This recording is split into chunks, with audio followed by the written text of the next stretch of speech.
Hello, friends and neighbors, and welcome back to the Gifts for Glory podcast. And we're really excited to share this interview with you. It's Vona Johnson. She's a life coach. She's a city commissioner. She's on the board at a domestic abuse shelter. And she's also a fellow podcaster. She's the host of the Longing for More podcast. We have all those links in the show notes. All you need to remember, though, is VonaJohnson.com, spelled V-O-N-A Johnson.com. That's her website, and you're going to love this young lady. She's amazing, and I really enjoyed this conversation. But before we get to the conversation, I want to share this week's Devotions with Dave segment. This time we're reading from Ephesians 6:13-18 out of the NLT, and in this day and age, we really have to refocus on where our battles are. We know that our battles are not against flesh and blood, but they're against the powers and principalities of the spiritual realm. But how do you fight those battles? How do you go to war in those situations? Well, Ephesians 6:13-18 tells us, "Therefore put on every piece of God's armor so you will be able to resist the enemy in the time of evil. Then after the battle you will be standing firm. Stand your ground, putting on the belt of truth and the body armor of God's righteousness. For shoes, put on the peace that comes from the good news, so that you will be fully prepared. In addition to all these, hold up the shield of faith to stop the fiery arrows of the devil. Put on salvation as your helmet, and take the sword of the Spirit, which is the Word of God. Pray in the Spirit at all times and on every occasion. Stay alert and be persistent in your prayers for all believers everywhere." That's Ephesians 6:13-18 out of the NLT. And right now we are in a spiritual battle, not only in this country, but around the world. The responses and the division that's going on over the virus, the political climate in America and around the world. There's so much division, so many footholds being gained by the enemy, and the only way to truly fight back is to put on the full armor of God and trust in God to win the battle. And we have to be good soldiers in that war and taking the good news out to people, sharing the gospel, sharing the good news, and bringing the peace that comes from the good news so that we'll be fully prepared in these times. So I highly encourage you to spend time in the Word. And for me, I find that, the phone is convenient, or electronic device is convenient to have your Bible right there with you at all times. But there's something more reverent about having the actual Word in written form in a physical Bible. Not to mention the fact that when you are relying on your phone as your Bible, you're oftentimes going to get distracted. That Facebook notification is going to pop up, that text message will come through, that call will come through, or what have you, and your time with God, your time in God's Word gets easily distracted. So I want to encourage you to spend time in God's Word, spend time in a physical Bible. I know that sometimes our schedules are so packed that it's really hard to do, but I think that the effort will be worth it and will pay great dividends, especially in these times, because Jesus said that no man knows the time or the hour of his return. Not even the Son of Man knows it. Not even the Son of God knows when he's coming back. So we need to be prepared, and part of being prepared is to make sure that we're wearing the full armor of God so that we're out there and doing what God's called us to do in these battles that we're in, because it is a battle. It's a spiritual battle, and we need to be ready. And God has given us the tools, the most important of which is the sword of the Spirit, which is the Word of God, so that we can go out there and use the sword not only as an offensive weapon, but also a defensive weapon, just like the shield of faith. So that's Ephesians 6:13-18, the full armor of God. Put it on, be prepared, and stop those fiery arrows of the enemy as we go through these different situations together. So that is our Devotions with Dave segment. I want to encourage you again, stay in your Word, be prepared for all things, because the enemy is definitely on the prowl. And he's that roaring lion looking for someone to devour. Don't let it be you. All right, so let's get to our interview here on the Gifts of Glory podcast. Vona Johnson, she's a fellow podcaster, host of the Longing for More podcast. She is a life coach, and she serves in all sorts of different facets. So we really had a great conversation. Hope you'll enjoy it. Here is Vona Johnson on the Gifts of Glory podcast, where we celebrate and promote men and women using their gifts for God's glory. And welcome back to the Gifts of Glory podcast. This is Dave Ebert, and I'm now joined all the way from South Dakota by Vona Johnson. Vona, thank you so much for coming on the podcast. First of all, I just want to thank you for having me. I'm excited to be here. So the reason you're visiting us, you wear several hats. It looks like you have the Longing for More podcast. You have Living Your Faith Mastermind Community. You do mentoring and coaching. You're a city commissioner, Bible study leader, deaconess, board member on local domestic abuse shelter. So you stay pretty busy in serving and helping other people. Yeah, and I'm really blessed. This is my second career, and I retired 3 years ago from the affordable housing industry. And so what I love about all of those things you just mentioned is they all let me use my skills and talents and experiences in a different way, and all of them allow me to serve God in my community in a unique way. So yeah, it's really a blessing for me to be able to do all those things. And honestly, I don't want anybody to be misled. I have plenty of time to just live my life too. So are these all like service and volunteer activities, or is any of this your career? Or because I know you say you retired, but you're now in like a new season. What does that situation look like? Yeah. So I retired into coaching. I took a couple of 2 or 3 different certification courses, started with health coaching, evolved into life coaching. And God was kind of like, I really, really want you to be a Christian-based life coach and help people. All of the health challenges that we have are generally as a result of something that's not in alignment with our life. And so when I was in my career, I loved my job. I had a fantastic job, but I did have health challenges. And I realized that one of the things that I wish I could go back and do over is that I wasn't incorporating my faith into my day-to-day walk in the work world. Mm-hmm. And, so I was leading Bible studies and do all of that stuff. But unless you knew me well, you might not have known that I had that Christian background, because I was intimidated to be forthcoming with that, feeling that people might judge me or that I might intimidate somebody. And I realize now that that's something we all need to be able to embrace our faith in all aspects of our lives. So that's why I'm in the coaching field, is to try and help people with that. Awesome. Now, you worked in the affordable housing industry, you said. Was it like you were in a public service facility, position where you also felt that pressure of, I can't really bring this to the office because this is a public thing and a church and state separation?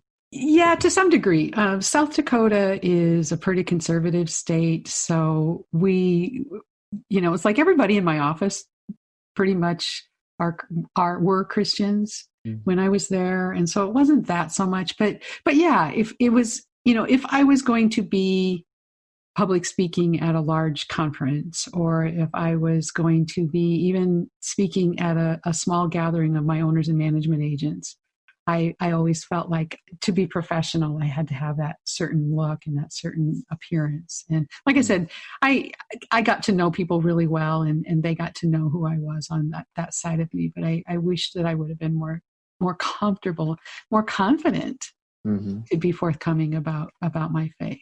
And truly, the coaching training and experience that I got really helped me be more forthcoming and confident about who I am and what my identity in Christ is. And in some ways, it seems like God may be redeeming that, because you understand where the fear or the hesitation is, because you now can look back on it and see, wow, I wish I had done this differently. So I think that sensitivity is there, and that's going to help you in your coaching. Absolutely.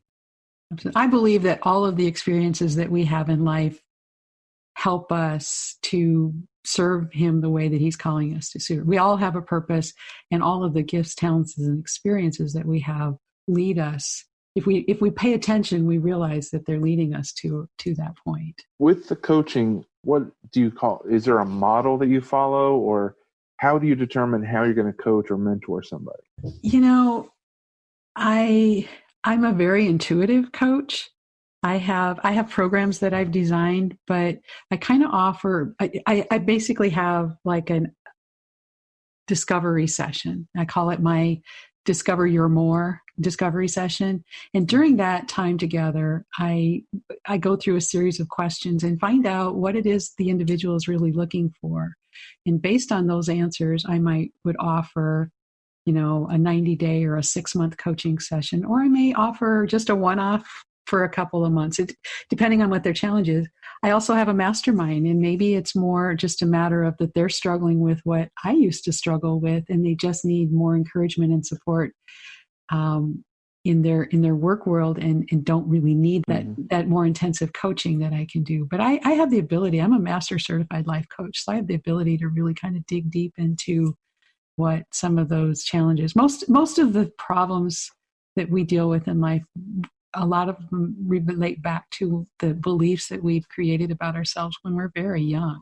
And we just keep going on that same path because we have a hard time overcoming that identity that we've created for ourselves. What's something that you find is kind of a common trait among the people that you work with? What is something that you see is limiting or hampering them in their ability to do what God's called them to do?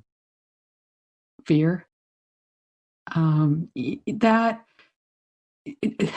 Almost always, and I don't know why that is, but I think it's interesting. God said the Bible says, and God said 365 times in the Bible, have no fear, fear not, whatever format it was at that particular time. And I don't think that that's a coincidence, but we have a tendency to think we aren't good enough, or we don't know how. And I really like to coach people to have courage that God is with us. And if he's calling us to take action in some way, that we should have the courage to go ahead and do that, because I don't want to say that he won't let us fail, because sometimes we learn our best lessons when we fail, but he'll always be there through that challenge.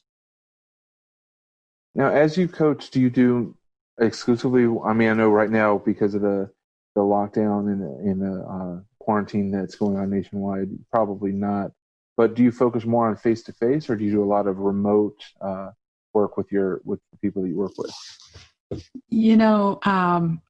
I started out doing face-to-face, and much before this time came around, I shifted to I do all phone call even. Some coaches do Zoom because they like to have that face-to-face interaction. I find that people are a lot more comfortable about opening up with things if they don't have to look me in the eye. The other thing about it I learned about myself is that I'm very expressive, and not only I don't want them to see a reaction that I may unwittingly have to something they say. So I find that I can pick up on the nuances in the waver in the voice and the hesitation and things that I need to get without having to see them face to face. And I love that because it gives me the opportunity to coach with people anywhere in the world. Awesome. It's amazing how much better technology is getting with Zoom. There are other platforms out there, like if you're doing a coaching session for other people to watch, but it's incredible what technology has been able to do in the last few years. And I'm sure that even now more than ever, it's becoming a big tool for you as you reach out to others. Well, and exactly. And on the mastermind side of things, where I have those, I do on Zoom, and that's where I can bring people, my current mastermind, I have people from right here in Pierre who also join us on the Zoom, but then there are others on the other side of the state and some on the other side of the country. And so that's really a beautiful tool. And, I've been doing Zooms for a long time, so I'm finding I'm using that experience now, saying, I can help us do this Bible study over here, because everybody's like, oh, we can't get together. It's like, yes, we can. So let's learn about you and about your story that led up to getting into everything that you're involved with right now. How did you find a relationship with the Lord? Were you born into a Christian home, or was this something you found later on? I was born into a Christian home.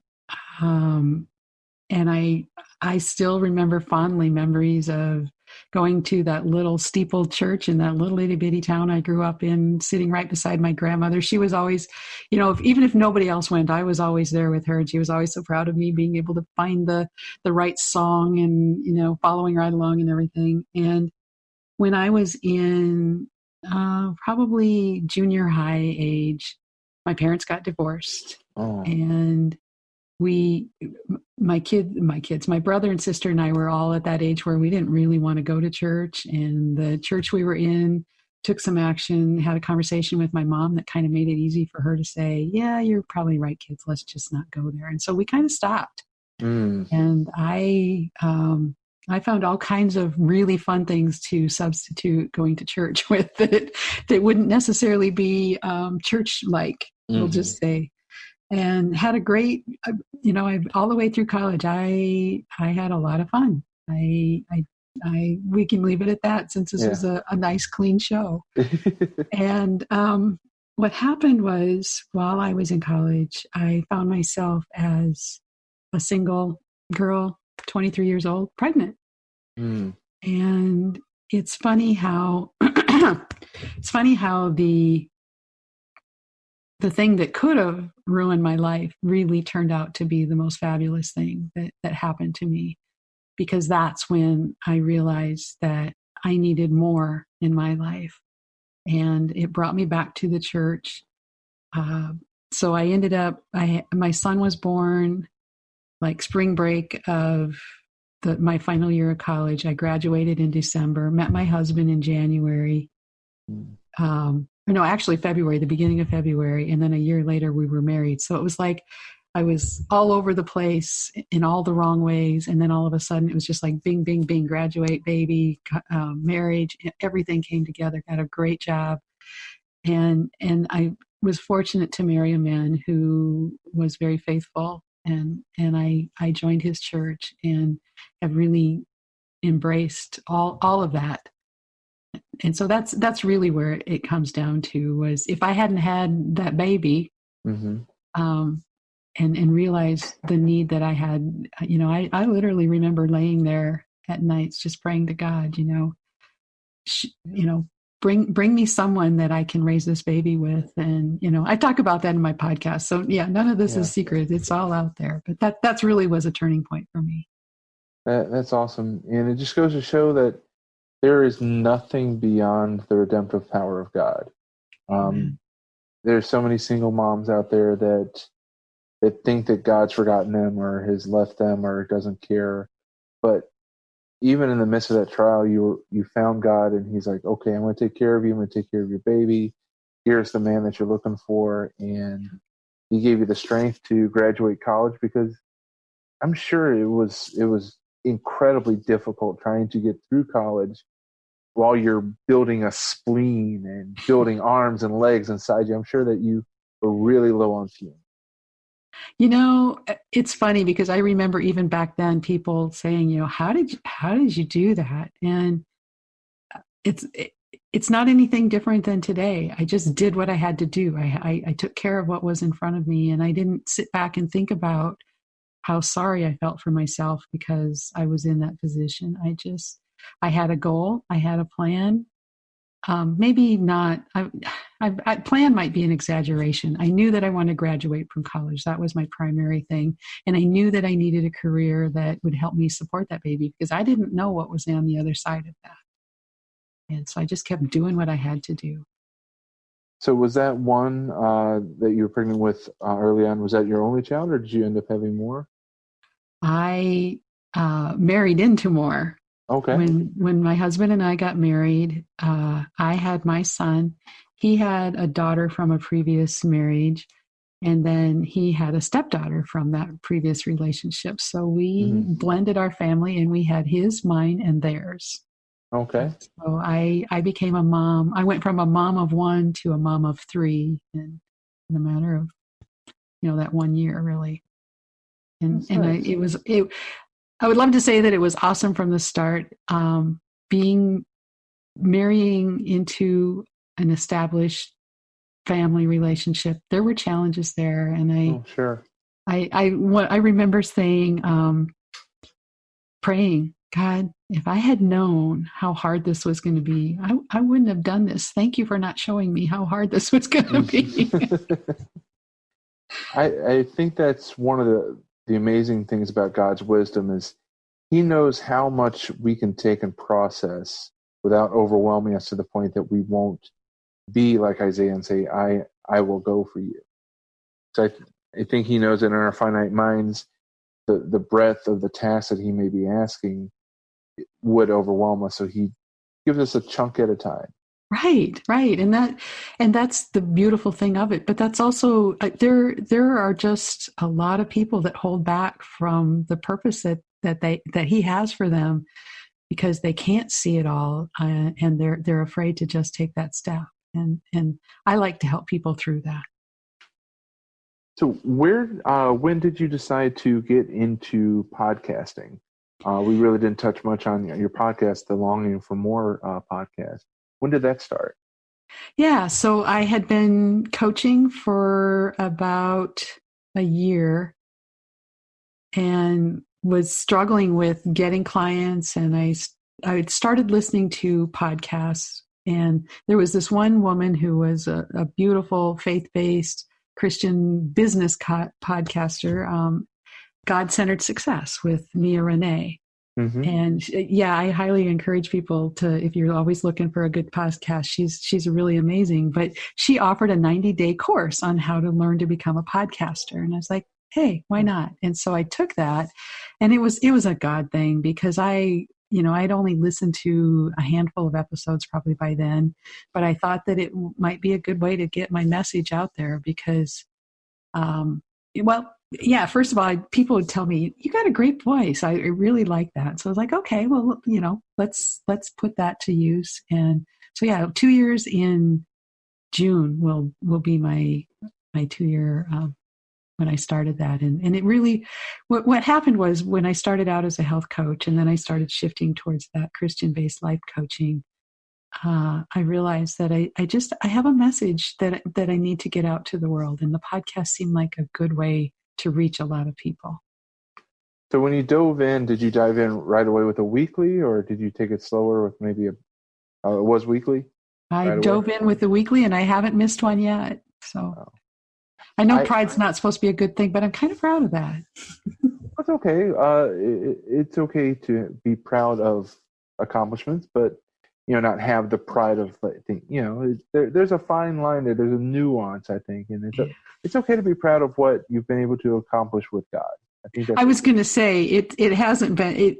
Honestly, it's all been for His glory because there are times when I will wrap up a session and not even know where that came. I mean, I know where it came from, but it wasn't of my doing, and it's really quite an honor to know that He's feeding the things that He wants out there through me. So you know what that means. Oh yeah.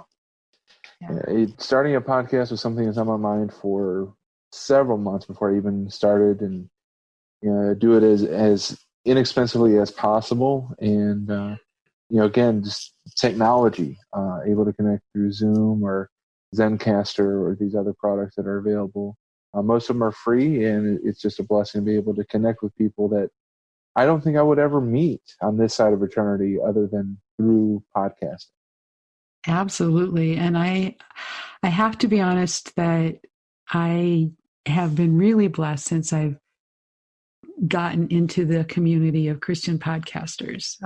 That's an amazing group of people. And there's so many amazing podcasts out there that it's really a joy to be associated with people who have the same mission in life, just to get that word out. To tell our listeners a little bit more about your podcast, what's the mission or the message of your show? So it's called Longing for More, and it's really about when we have that sense that there's something we need more, there's something missing in our life. And the world will tell us that, you need that other job or that promotion, or you need that fancy car, or, we can just keep going and going and going and trying to stuff our lives with those things that the world tells us we need. And truly what we need is more of God's truth and more of that relationship with Jesus. And so my mission is to help people slow down, take a deep breath, and really get reconnected with not only Jesus, but the people in their lives and the things that they value, so that they can have peace and fulfillment in their life. I really believe that we all have a purpose, and a purpose isn't necessarily the job.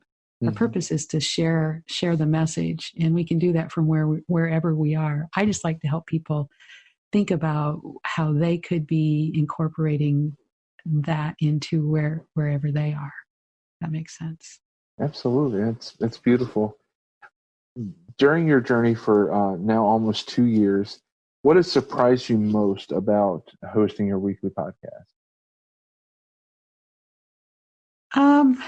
The fact that I could do a weekly podcast. I remember when I was taking the course, Maya Renee, she was like, okay, now, and you sit down and you come up with all these topics and then organize them so that you have a topic for every week for the year. And, she's very systematic, and this is, and I did that. I have that chart that I put together, and I haven't followed it, but maybe the first 2 weeks. I've learned that I'm very, like I said, I'm very intuitive. I'm very, very flexible. I really go with where I feel like I'm being led at the moment. And I may have an episode even mostly written and then turn on the dime and go, nope, this is what I need to do now. And so, yeah, just sometimes I'm literally writing it the day that I'm recording and need to have it published. And to just be able to do that it's been a commitment, as you know, but I've done it, and I like that I have to admit there have been a couple of times when I've republished an earlier episode because that was a topic I wanted to talk about, or I was really short on time and it didn't make sense to completely start from scratch, so I just reframe it a little bit and put it out there, and I'm okay with that. I've seen some of the big dogs do that, so I'm not apologizing for that at all. More of the Gifts for Glory podcast in just a second. I really enjoyed this interview and hope you're enjoying listening to this wonderful conversation. We'll return with the second half of our interview in just a moment. I just wanted to step in and share more about Well-Versed Comedy, the improv comedy ministry of Gifts for Glory. Well-Versed is a clean, family-friendly comedy troupe that performs super fun, always original comedy shows for all ages. We've packed the house at Second City on 2 occasions, headlined 2 nights in a row at Gutty's Comedy Club in suburban Indianapolis, plus offered our talents at numerous fundraisers throughout Chicagoland. In this crazy time, we've even taken our talents to create fun virtual shows, which are available for free on our Facebook page.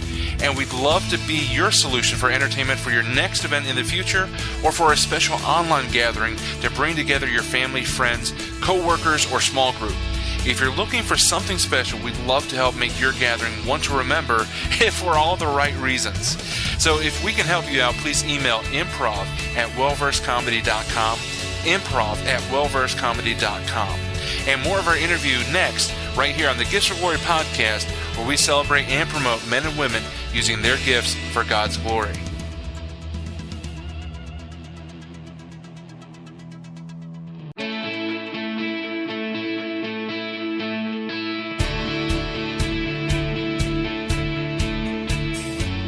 Because, that was a topic I wanted to talk about, or I was really short on time and it didn't make sense to completely start from scratch. So I just reframe it a little bit and put it out there. And I'm okay with that.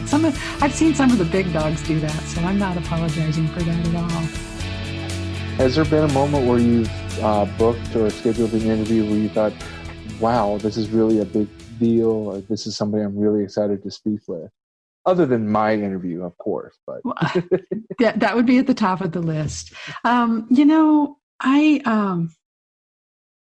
Everybody that I talk to, I'm excited to talk to. I haven't done that interview with anybody, and that's not true. I've had a couple of guests that I consider to be just complete rock stars, and they've either got a book or a program or something like that. And like, for example, one of the gals, I in the coaching world with just released a book a while back. It was just coming out when I did the interview with her, and shortly after that, she was rubbing elbows with people like Dr. Phil and, Oh, wow. and things like that. Nice. And so to first of all, just to be able to, we did mastermind together, and to be able to call her a friend and really work together was one thing, but to be able to say, I've got this national selling author on my show was kind of cool. Yeah, that's awesome. So what has been the hardest part about putting together a podcast? Is it the actual process of it, or is it more of the mental thing of questioning the quality or questioning how to get it to where you want it to be? Yeah, that's a good question. For me, I think the hardest part has been those times when I've tackled tough topics that I know not everybody's going to agree with.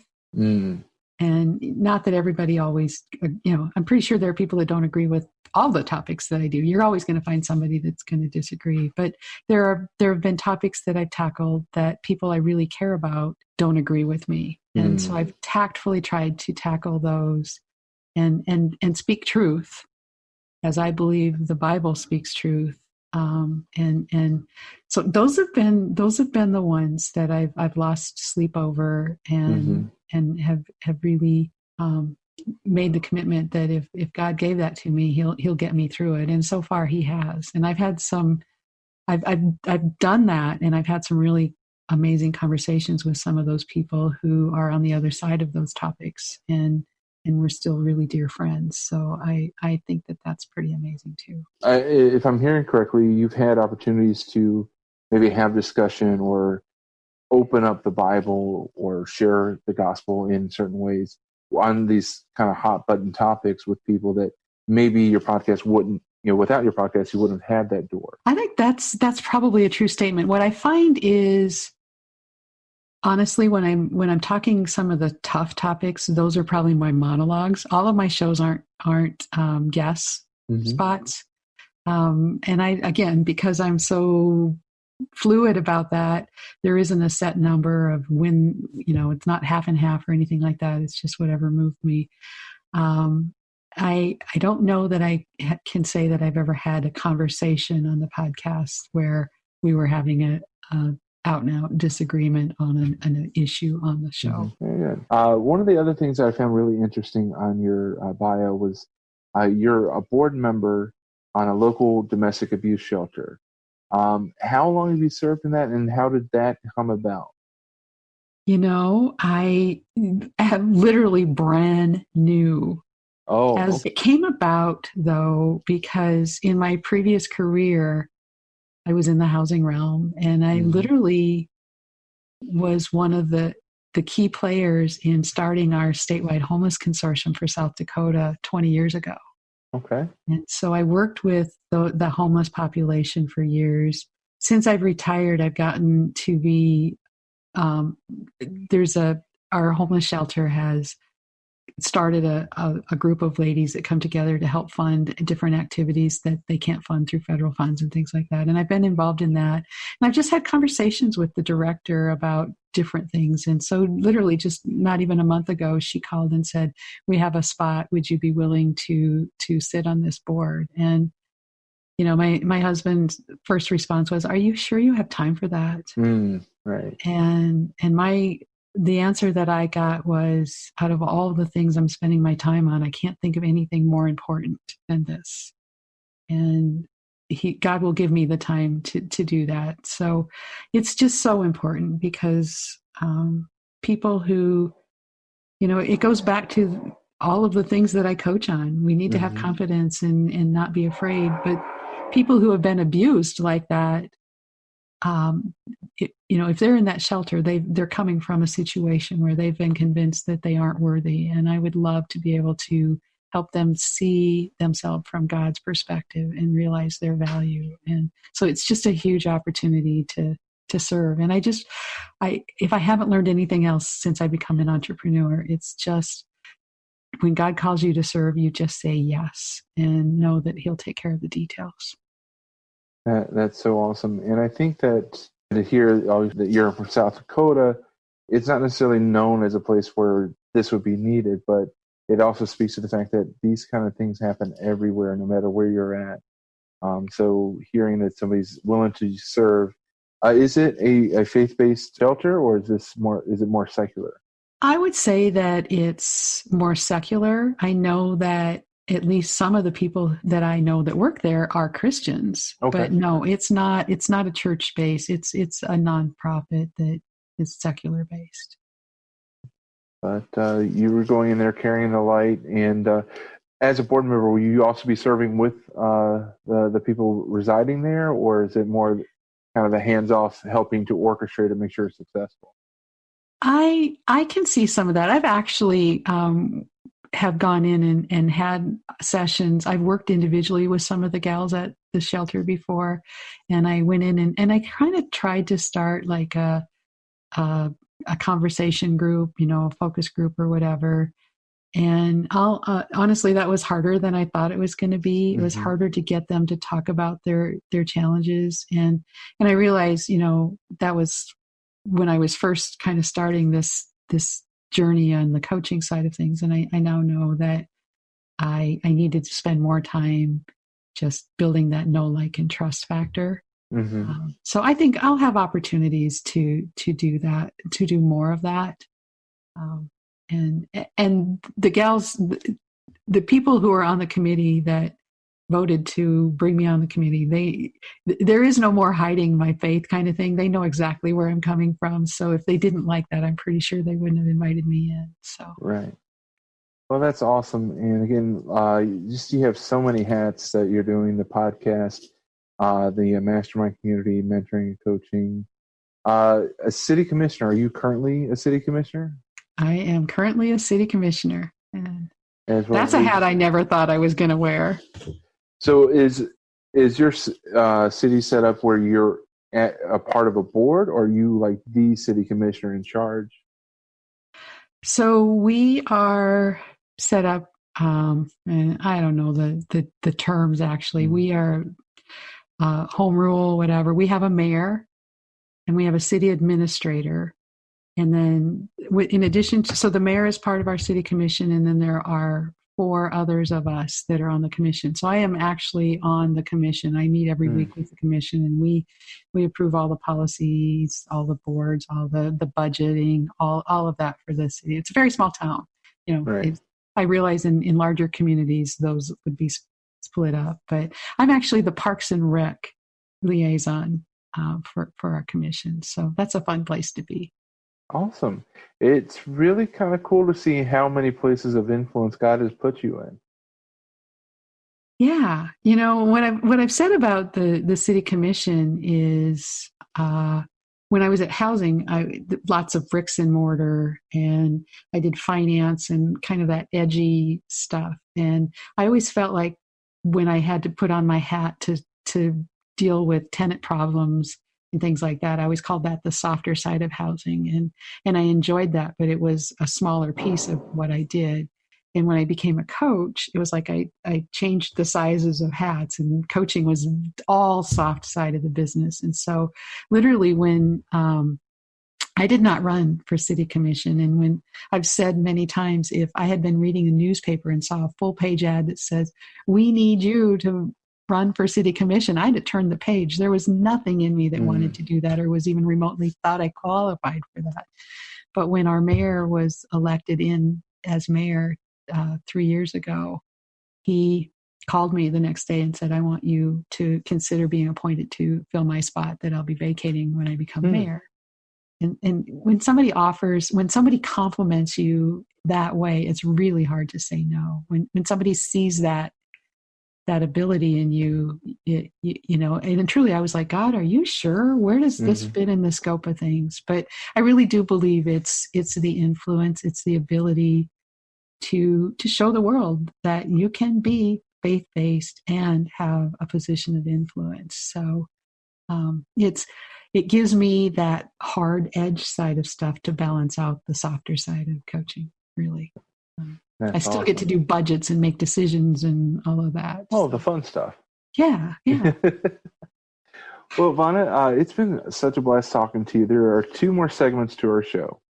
I didn't prep you beforehand, so I apologize in advance. It's my life. I should be able to answer it, right?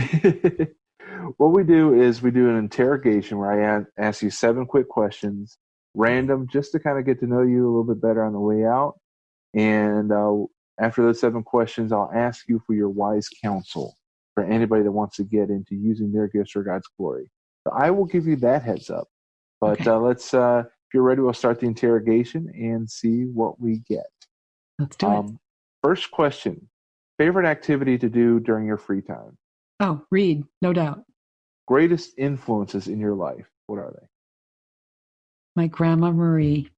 She was my first best friend, and we were.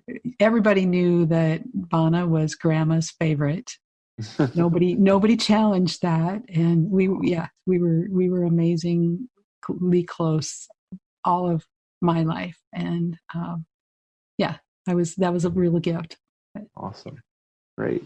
So number 3, what's your favorite movie all time? Ooh, does it have to be a movie? No, it could be play or book or. I am an avid Outlander fan. The series on Netflix. Actually, it's a series on Stars. I found it on Netflix and just fell in love with it. And honestly, I'm reading the book that goes along with this. The books. There are 8 of them, and she's working on 2 more. But I'm totally into it. So, yeah. Number 4. This is a little bit deeper. What would you change about your history or your past if you could? I have always said I would not change anything about my past. Ironically, I gave a speech a while back to a group of young professionals. And I gave this exact example. I said, I've always said I would never change anything, but if I could change one thing, I would have started doing personal and professional development seriously much earlier in my life. I always loved to learn, but I didn't really embrace it as something I did all the time until after I retired and became a coach. And I would have started that much earlier. Nice. Question number 5. What would you say is the proudest moment of your life? Probably when my son was born. That he just brought me so much joy, and he still does. And he turned from the thing that turned me into the woman that my husband would look at, much less marry, because I was pretty wild. I don't think he would have dated me back then. To then he matured into this man who can bring me back to reality faster than anybody I know. That's beautiful. Question number 6. If you felt God leading you back to school, what do you think you would study? That's a good question. Because he did just do that, you know? Right. So if I were, I would probably go and do something more along the lines of church leadership, or more of a religious ministerial type study, just so that I would have more confidence in the message that I share. I mean, right now it's all from the heart, and sometimes I have that hesitation as to, am I giving it right? I hope I'm not leading someone astray.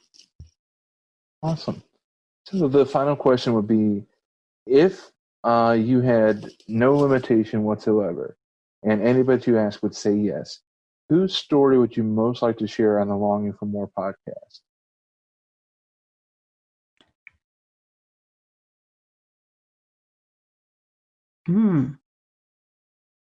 I suppose. I mean, it's so cliche, but I would love to have Jesus right there in the interview with me. You said no limitations, right? Right. No limitations. Maybe I should have added that as a caveat, like, don't go for the easy one, but I know. Yeah, that's a good one. I know. Do you want me to come up with somebody that's less? No, don't. Let's not create another guess. What would be your first question to Jesus after you've introduced him on your podcast? I think I would ask him if he was ever afraid.